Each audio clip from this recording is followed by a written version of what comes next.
What do these people need to get started? Why aren't they starting? We all know the answer is fear. But the difference with you guys or me or anybody who's followed through is we're more afraid of what life would be like if we don't follow through than the person who's willing to settle for what they got and kind of hope it'll change and maybe purchase something for the moment and then not follow through on it. It's almost like people, overachievers, have a little more fear. They're a little more afraid of missing out. They're afraid of not being there, or they got a strong enough reason to follow through. So I'd say if you're looking at home, you want to give somebody some value, go, where do I start? I'm sick of this. That's a damn good place. That's probably why they bought the product in the first place, but now they're not. Escape from that for just a minute. What's that? They bought the product to escape from that state. Just for a moment. Minute, yeah. So, because well, guess what? What makes people excited is progress. You don't have to be at the goal yet to feel alive again. You have to make progress. And the first step to progress is making a decision and buying the product. But then they don't do the second step, which is open the damn thing up. I think another powerful distinction that you're hitting on here is the fact that a lot of people that have breakthroughs in their lives, like including Frank and I both in different, success stories, situations, whatever you want to call them, is that, people typically hit rock bottom before that must is a reality. You're right. So in thinking of that, because a lot of things as well, like we hear in marketing, like if you had a gun to your head right now and you had to make money in the next, 48 hours, what would you do? And that really resonates with people. But so I just wanted to bring this into the conversation because I think a big part of the market of all these people aren't people that have their backs completely against the wall yet. That's right. Okay, so they're not in a must situation yet. They're in a desire situation where they're okay in their lives. They do have big dreams and ambitions. They do want greater things.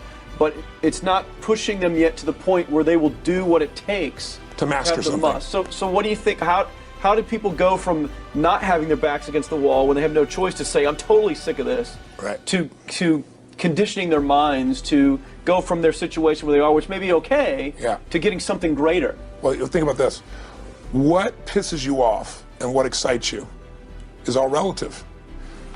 $300 a week, $2,500 excites him more, that memory to this day, than even the $1 million he did in his first 24-hour version, right? Or you breaking the 4 minute mile, $1 million. That must have been out of your mind. Tell me about that for a second.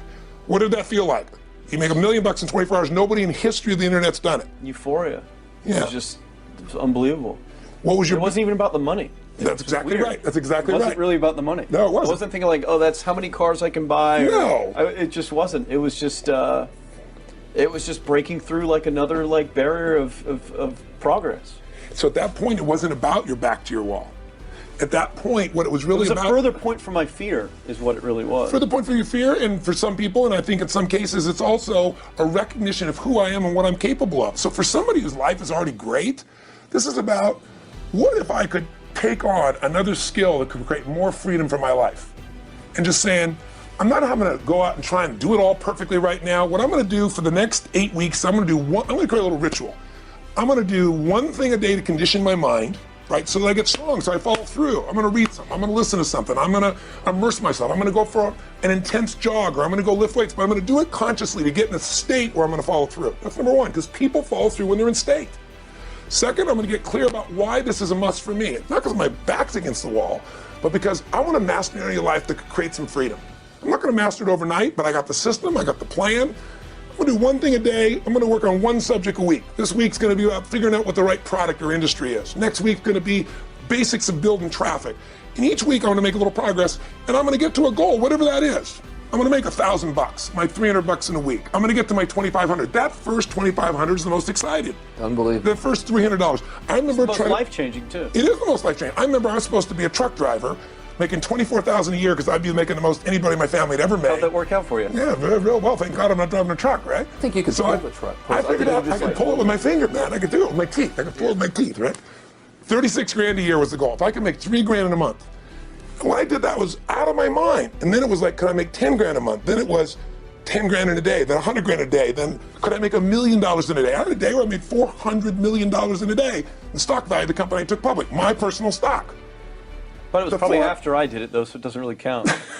He told me when I was on stage, I had this audience of about 15,000 people at the Continental Center. It was during a stretch break. I was doing what I loved, rocking the house. Everybody's going crazy. And he goes, the stock's worth $400 million right now. I was like, wow, that's cool. It's like, okay, I don't want to sound stupid. It's like, what's next? And I went right back to what I loved. Once you break through, then it just becomes a game.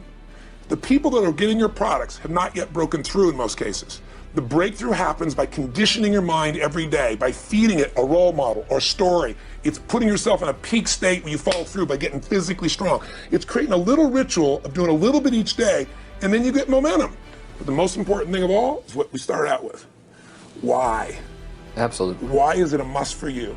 It doesn't have to be you're against the wall, but it has to be something you're hungry for, because the only difference in people is hunger. And if you're not hungry, get around people that are hungry and something will hit you.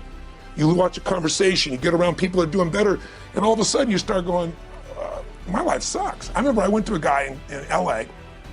He's one of the most multi-billionaire guys, I'll never forget. And I lived in the Del Mar Castle, and I was really proud. That was like the symbol of me having taken myself from being poor to providing for my family this great place. It's built from castles in Europe overlooking the ocean, not far from you. And I went to this guy's house. He's a billionaire. He took me down to his wine cellar. I don't even drink wine. Went through this whole thing. At the end of the night, I was depressed. I lived in the Del Mar tenement, as far as I was concerned. I really was. I was like, I live in a crappy place, and all my standards changed. All of a sudden, I wasn't willing to settle for living that. All of a sudden, my back was to the wall in a different way, because as a man, I knew I was capable of more. So people can change their standard by getting around where it's better. People can change their standard by getting associated with what's true, like the bills they gotta solve, the problems they gotta do it, or they can do it because they're excited because it's something new they wanna take on. Everyone's different, but they gotta find the why, and they gotta come up with some daily rituals to get them going, and just do a step at a time. That's where you get momentum. Awesome. That is awesome. So, think about what's the holy grail between somebody taking action or not. It's one word: certainty. When somebody is absolutely certain, the common word is believe, right? But you can believe at a general level, or you can believe with certain. When you're absolutely certain that if I do this, it's going to get that result, and that result's going to change my life, you'll do it. When you think it absolutely is not going to work, you're never going to do it. The middle no man's land of maybe it'll work, maybe it won't, that's the piece that kills people, right? So if it's a must for you, you got to make it work, right? In our case, right? That's an example. If it's not a must for you and you're not sure, you don't know what to do. So years ago, I'd look around and say, okay, how do people get themselves to follow through that haven't been following through? What's the difference? And I started interviewing hundreds of people, literally, and eventually thousands, because I had thousands of my events. So I'd ask the group to give me their feedback. And I came up with this model. It's like the holy grail of belief, or the holy grail of momentum. It's like the difference between what makes the rich get richer and the poor get poorer, right? And the difference we all know is mindset, but like, how's that built? So this is what I did. I created stupid four little boxes, and I'll scribble it here for you. You think about the first thing that determines whether you can do something or not, and I put that in this first box at the top here on the left side. It's potential. Like, what's the potential of a human being?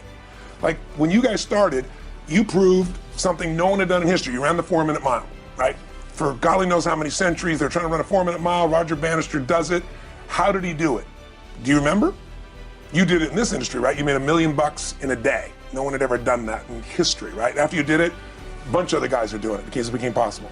Roger Bannister didn't just go physically practice. He made a shift in his head. He practiced in his head because he could never achieve it physically, so he had to change in his head first so that the result became certain enough he believed it, and then his body got him through. After Roger Bannister ran that 4-minute mile, within 2 years, 37 people ran a 4-minute mile. Wow. When no one in history had ever done it. Now here's how it works. The potential for anybody getting your product is extraordinary. They can do what you've done as much, more or less. They can do whatever they want to do. The potential's there. The market's proven that. Whether or not they tap into potential has a lot to do with what action they take, which is the question you came to me with, right?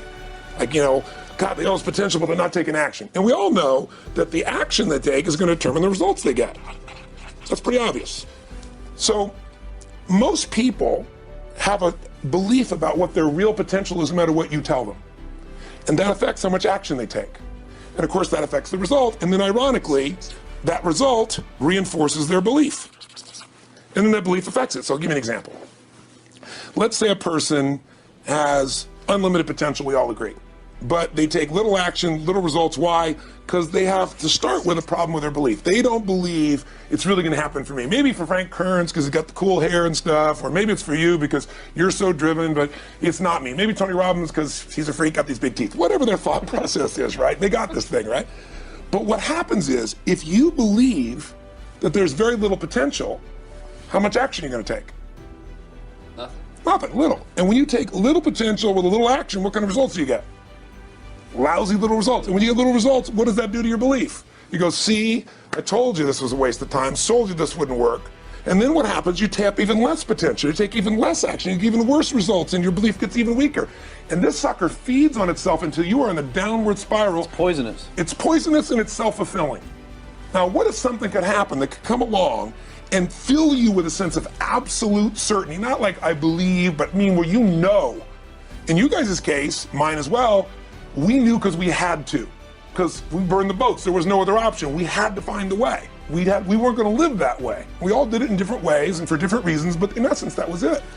If you get yourself in a state of certainty that this is going to work, I'm going to find a way, and if this doesn't work, I will make the way, then you tap a lot more potential. And when you're certain in your potential, you take massive action. When you take massive action, you really believe in something, you get great results. When you get great results, your brain goes, see, I told you I was a stud. I told you this thing would work out. Now you're even stronger. You tap more potential, take greater action, greater results. That's how you went from $300 in a week to $2,500 in 5 days to $100,000 in a month to $1 million in a day. Same thing with you. And we get momentum. That's why the rich get richer and the poor get poorer. Now some people go out and they go, well, I'm going to take a bunch of action. All right, I'm going to open this product. I'm going to try it. And they'll say to you, I even did it. But it's like a salesman who goes and knocks on the door, and he knocks on 100 doors and says, you don't want one of these, do you? yeah, exactly right. You know? And even if he doesn't say it verbally, his face says it because he doesn't believe it's going to work. So his voice, his body, the execution is so weak. Maybe if he talks to 100 people, somebody's going to buy out of pity. They don't want his kids to starve, right? But he's not going to get the result. So the core difference in people is how do you produce certainty when the world isn't giving it to you? You go out and you try. In your case, you're 100,000 in debt and nothing's working. How do you keep yourself going? The way you did it, the way I did it, the way you're doing it, we may not have done it consciously, is we didn't change our potential, that was there. And it wasn't even taking more action. Taking more action with a belief it's not going to work, it's not going to change anything.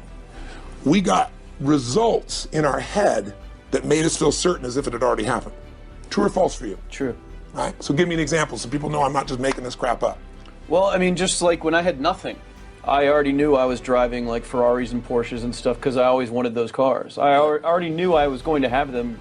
It was inevitable. Right. I inevitably, that was just my inevitable outcome. But how did you do that? Did you have a ritual? Did you think about it regularly? Was it one time you thought about it, or was it something you had an obsession towards? I had an obsession towards it. I mean, I used to work at a video store, which is the last job I ever had in my life. Thank God. And I used to go to work almost every day, and I used to bring 2 magazines with me to read on my breaks.